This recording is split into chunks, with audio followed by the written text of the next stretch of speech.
Para naman sa mga OFW na walang oras na pumunta sa poll office at hindi rin nakauwi sa Pilipinas, ngunit kailangan na mag-renew ng kanilang OWA membership.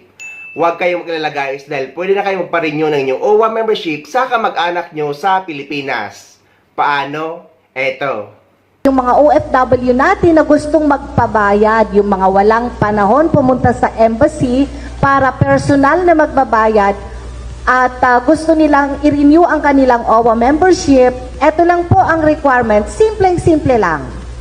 Ipadala nyo rito sa Pilipinas ang inyong work permit, employment contract, first page ng inyong passport kasama yung picture nyo na mayroong signature, at saka authorization nyo na ipapabayad nyo ang inyong OWA membership nyo dito sa Pilipinas. Ganun lang po kasimple para makabayad na po ang inyong nearest of kin para ma-renew ang inyong OWA membership. Yes, tama-tama po yung Ma'am Jane. At dun sa ating valid visa sa ating mga kontrata, pwede po ninyong ipadala yan through messenger. I-send nyo lang po sa mga messenger ng inyong mga kamag-anak dito at ipapaprint na lang po nila yan dito sa Pilipinas. Hindi nyo na po kailangan i-courier. Through messenger na lang po yan or email. Ayan.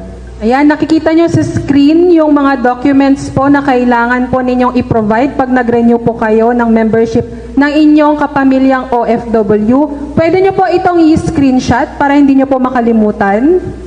So ayun guys, sana may nakuha kayong idea at sana nakatulong ang video na ito sa inyo.